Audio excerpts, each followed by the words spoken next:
My name is Jeff Dean, Austin Fire Department Station 1 on the C shift. And this year for the 2013 Swiftwater CE, we're going to be focusing on vehicles in Swiftwater. So let's look at a little bit of background why we're focusing on vehicles in the water. More than half the fatalities in any given flood event are drivers whose cars are either swept off the road or who run into the river. So that's where a lot of our injuries and fatalities from many of these Swiftwater floods happen, are generally good portion of them come from vehicles in the water. Roughly 75% of these happen at night or during periods of poor visibility. You've got people heading home from wherever they were out that night in the dark. They might not see the water in the roadway, or they're impaired, maybe maybe had a little bit too much to drink or something and don't want to have to drive around the waterway. They want to get home, they're not thinking straight, don't have good decision making, so they're ending up in the water. Our territory is full of low water crossings and the potential to make these types of rescues. Just this last weekend we had that 6 inches of rain out east there, and I know of at least 4 rescues that were made from people driving their vehicles into the water and having to be rescued. So these situations do happen in our territory and we need to have a plan to deal with them. Okay, some objectives of the class. To better understand the forces acting on a vehicle in the water, to better understand and predict if and how a vehicle will move in the water, and we're going to discuss some of the rescue tactics and phases. So kind of give you a better overall picture of dealing with a vehicle that's in Swiftwater from start to finish, understanding what the vehicle's doing and how I can come in and conduct a rescue when dealing with this vehicle in the water. So we're going to take a look at it and kind of break it down here. First, let's look at forces on vehicles in moving water. Okay, so as you can see from this graphic here, we've got the vehicle weight pushing down on the top of the mass of the car. That's the weight of the vehicle, the weight of the contents, people, all of that stuff. Okay, that's going to be pushing down. Counteracting that, or working against that, we've got the buoyancy force, the force of the water that's displaced by the car. And that calculation is made by the volume of water that's displaced by that vehicle being there. There's going to be a buoyancy force counteracting it. And I'll talk a little bit more about that in a minute, but if you think about a John boat and how it gets its buoyancy, how it floats, it's the same principles. You've got a volume of water, when I push down on the high sides of that, it's displacing it and it's going to create buoyancy. Okay? Stream force, that's going to be the force of the river or the water pushing against the side of the object. And then the friction force, which is going to be the force down here that's counteracting that to kind of hold that vehicle in place. So that's the friction force of that vehicle and versus the stream force. So those are the 4 different main forces that we're going to be looking at when talking about these. So we'll break that down a little bit more here. Some of the considerations in water. It weighs 62.4 pounds per cubic foot. What does that mean in the big picture? Let's think about whenever we've got a flooded waterway or flooded roadway. If someone says, just for a good even round math, let's say it's 1,000 cubic feet a second flowing through that roadway or that creek. Well, I've got 62.4 pounds per cubic foot and I've got 1,000 CFS or 1,000 cubic feet a second. So I've got 62,400 pounds of water flowing by every second. So when you think about it in those terms, that's a lot of water, a lot of mass, a lot of energy moving downstream. When the speed of the current is doubled, the force of the water against an object is quadrupled. So what does that mean? As the current picks up speed, we deal with drops and gravity, and we've got constrictions. Say a lot of times some of these creeks and rivers may narrow down where there's a bridge or something, or some sort of feature in there where it's necking it down, so the speed's going to increase right there. So as that speed increases, the force is quadrupled. Okay, so the proportionate there, as it's going faster, you're going to get a whole lot. Those forces get multiplied real rapidly as that current increases. Water, sand, mud, and contaminants reduce the frictional forces that can hold a car in place. Okay, so as we get different objects in the water, contaminants, they can reduce some of that friction forces that were acting on those tires or what's holding that vehicle in place. And the clarity and lighting conditions conceal the condition of the roadway beneath you. So if you can't see what's beneath you, you don't know that it's there, so you might have some issues there when you're wading out or trying to make contact with the vehicle. Can't always count on that roadway being there because you might not be able to see it. Okay, force factors. Let's talk about force factors. Stream force, that's the force of the river or the waterway acting against the vehicle. Water speed, water depth, and water load are all factors that affect your stream force. Okay, we've talked about how the speed increases the force that is pushing, and the depth and the load are going to all be factors that are going to affect that stream force. Frictional force, talked about, that's the force that's holding the vehicle in place, is that frictional force. So that's what's keeping the vehicle from floating downstream. Some of the factors that affect that stream force, your nature of your surface, whether we're dealing with a concrete roadway or asphalt, or let's say it's a low water crossing that has water in it quite a bit, and it's got a large buildup of algae or other contaminants that are going to make it really slick. It's going to take a lot less force for that frictional force to be overcome. Okay. Friction reducing contaminants, talked about oil or algae or anything that could affect that surface. And in-water obstacles, you know, sometimes we've got a curb or some type of barrier built in there that may help, you know, help that frictional force out, give you a little more frictional force there. Vehicle weight, okay, and some of the factors that are going to change the vehicle weight. You've got the mass of the vehicle, the amount of people in the vehicle, but let's also think about that as we remove people from the vehicle, that weight's going to change, so that's a factor that could be changing, and the contents of the vehicle. You know, if you've got a large freight truck or something hauling objects versus an empty one, you know, the displacement versus the weight's going to be a big difference there between those two vehicles. Vehicle buoyancy, factors that affect that are the nature of the vehicle, whether we're dealing with a large car or, you know, a truck that doesn't have as much, you know, displacement, and the time in the water. Okay, so as a vehicle goes into the water, as water starts to seep in, it's going to lose buoyancy because now we're getting water inside and we're losing that displacement because water's coming in and we're not displacing as much water. Some basic math just to kind of break it down in simple terms. Rule of thumb is that each foot of water pushes against the broadside of a typical car with 500 foot-pounds of force, and it also displaces about 1,500 pounds. So make it easy, about 2 feet of water will float most cars. It's going to be pushing, you know, about, let's say, 1,000 pounds of force against it, and the displacement is what we're really looking there with that 2 feet of water, and I'll show you the next slide will break that down a little more. But it's going to be displacing enough weight. The weight of most vehicles is going to be, you know, a little under that 3,000 pound mark. So water level effects, this is what I was talking about a while ago. This is a slide that was adapted from Rescue 3 International's curriculum, so we can look at that. It's in you know, the metric system. But we're dealing with 60 centimeters of water here. Okay, so, you know, close to 2 feet of water. Vehicle mass is 1,240 kilograms, and then we've got the size of the vehicle there, 4 meters by 1.6 meters. So I'll show you why we need those numbers to kind of figure that out here in a second. Okay, but let's look at this. So the water displaced by the tires. So just the water displaced by the tires right here is going to be 82 kilograms. Okay, that's the amount that it's going to be displacing just by the tires. So what that means is if I had, let's say we had half this amount of water, just 30 centimeters, and right now the only thing in the water is the tires, then that would be the only amount of weight that I'm losing off that displacement, is the tires in the water are displacing the water. The actual vehicle wouldn't be displacing water at that point if our water level was only to here. Okay, so we would only be losing, we would subtract that 82 kilograms from our effective weight, and our effective weight of that vehicle would still be over 1,100 pounds, okay? Or 1,100 kilograms, sorry. So now let's look at it with our 60 centimeters of water, okay? So now the vehicle is also displacing water. So these are where we plug the size of that vehicle in to figure out the volume that it's going to displace.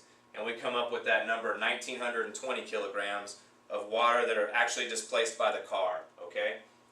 So thus, the effective mass of the vehicle and passengers is, we started off with 1,240, but then we subtracted 82 for the tires and 1,920 for the vehicle itself. So we end up with a negative 762 kilograms of effective mass of that vehicle. So what does that mean? Break it down right here in simple terms. Gives you an idea how mass of the vehicle and displacement of water will affect the car. In this case, we're at a negative 762 kilograms, so our car will be buoyant.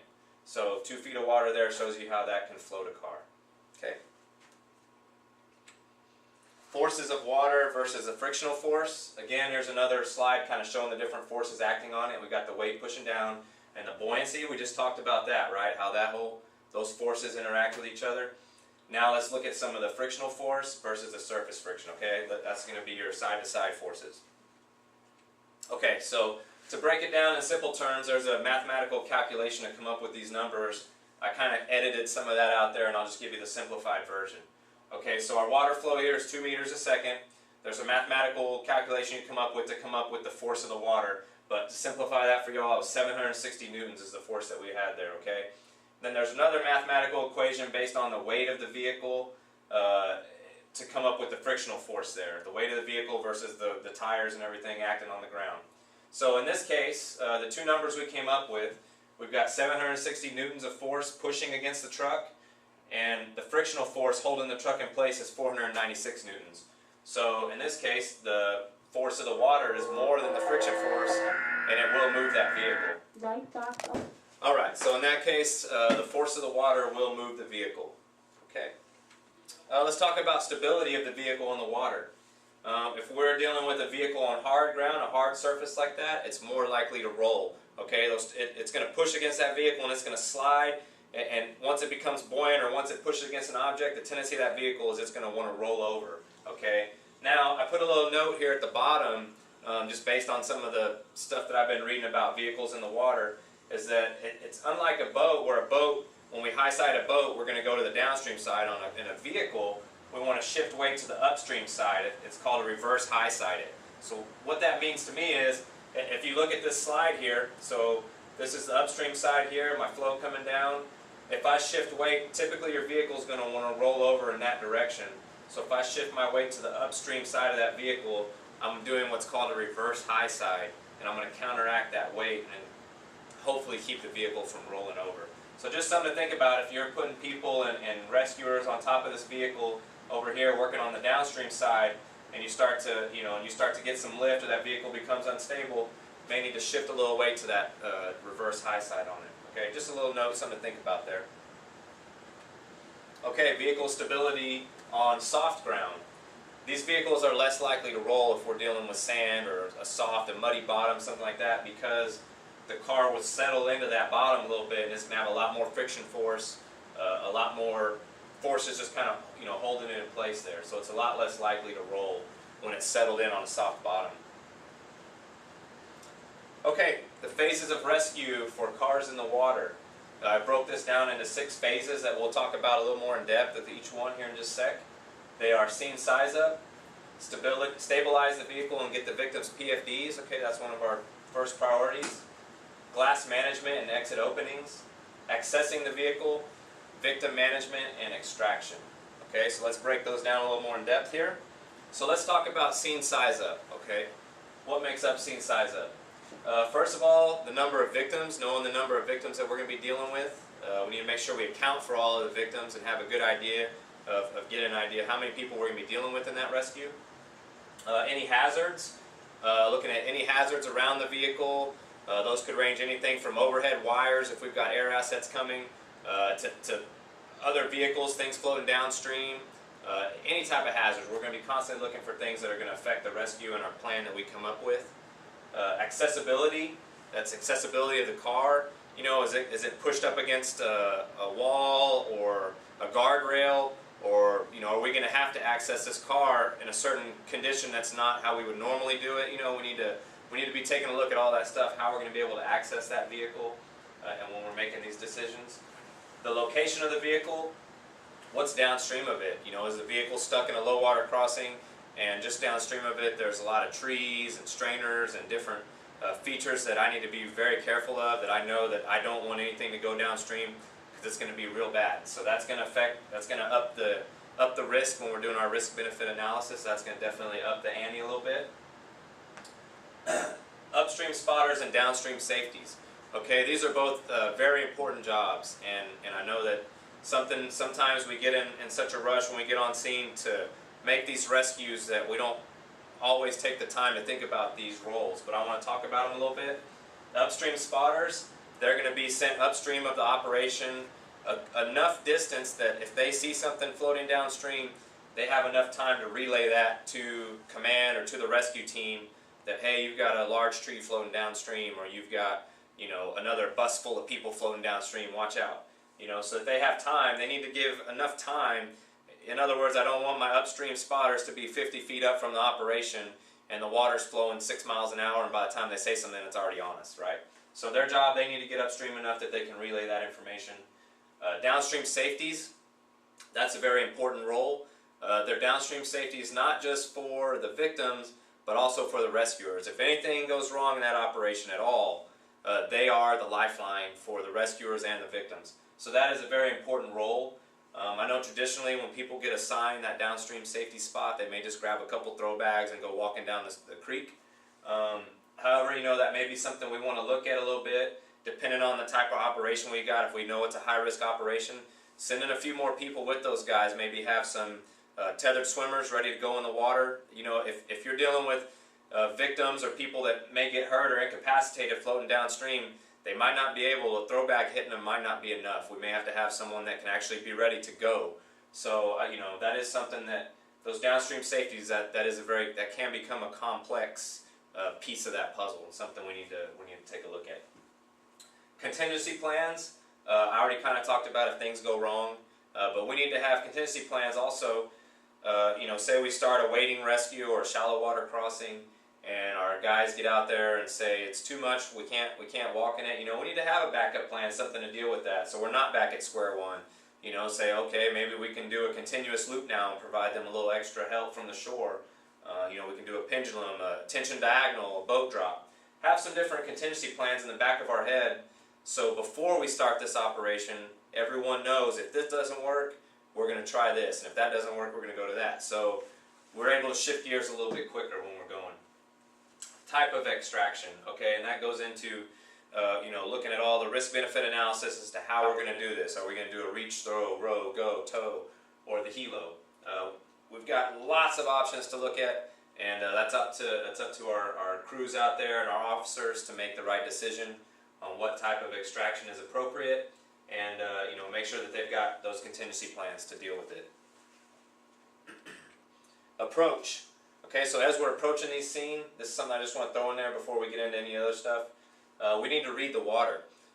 Reading and understanding that hydrology is really going to affect how we conduct that rescue. It's going to make our lives a whole lot easier or a whole lot harder if we get a bad read on it. Wade, swim, or by boat, ferrying into the eddy downstream of the car. So that's how we're going to approach the vehicle. You know, we're going to try to get, maybe we're eddy hopping, or we're swimming, or we're wading, but we want to try to operate in that downstream eddy of the car. And I'll show you, I've got a slide here in just a sec that'll break that down a little bit better for you so you can see it. And some things to think about is that the car can become a strainer if you are working on the upstream side of it and you lose your footing, or for whatever reason you're wading out to it and you're on the upstream side of that vehicle and you lose your footing, you're going to get sucked up underneath that car and it's going to be like a giant strainer. So just recognize that. I won't say never work on the upstream of a car, but you need to know that that car is a hazard. That car is a hazard in itself. It can become a strainer. Take PFDs for your victims. That's you know, that's one of our top priorities, is getting them some flotation. We don't want to make their spot any worse. So one of the first things we want to do is get PFDs on them. Stabilize the vehicle. Okay, we can do this simultaneously as we're doing our rescue. We want to stabilize it to keep it from rolling or moving downstream. We can get a rope or ropes to the vehicle, a couple of throw bags, rescue ropes, whatever you've got. They don't have to be giant life safety ropes. Throw bags will work for this job. They're just stabilizing that vehicle and keeping it from moving. We can tie those off to one of the pillars, the B pillar, C pillar, A pillar. We could run it through the vehicle to both shores. However you can do it, you want to try to get something on that vehicle to stabilize it and keep it from moving. And you can see that wedge there working in that downstream eddy of that car, what I was talking about earlier there. Okay, glass management and exit openings. These are some things we need to think about these vehicles. You know, if depending on where they're sitting, we may need to take out a window or two to make access on the downstream side of that vehicle. We want to work in the eddy of that vehicle, so that's what that top little bullet point there says. Some reasons why we would do that. We want to prevent from flooding the car further. So if the water's pushing up against the front here or the side of this car, and I pop that window, all that water is just going to be rushing in the car. Whereas if I'm working on the downstream side, I'm in that eddy of that vehicle, that little protected area there, and I'm less likely to flood the people in the car or hit them with a big face full of water. Okay, and it makes opening doors a lot easier. So if the vehicle was broadside here in the water, this is my water flowing downstream and the vehicle sitting broadside, by working over on this downstream side, I'd be able to open those doors a lot easier than if I'm pushing against the force of that water. Remember talking about the foot-pounds of force that water's pushing on that door, I would have to overcome that if I'm working on the upstream side of the car. Glass management tools, a window punch. Make sure you have something that you're capable of taking out that window so that you can make access. Windows don't break as easy as you would think, so having the right tool to do it will make your life a lot easier. Accessing the vehicle. Again, another note, use caution working on or downstream of a car. If the car does slide or roll, it should be slow enough to allow an alert rescuer to escape. Okay, so people say a lot of times, well, what if I'm working downstream of the car and it starts to move or rolls and then I'm downstream of it? I feel like I'm more dangerous being there. Well, some of the studies have shown that a lot of these vehicles, when they do start to roll or tip or move, it's slow enough and gradual enough you can kind of see it coming.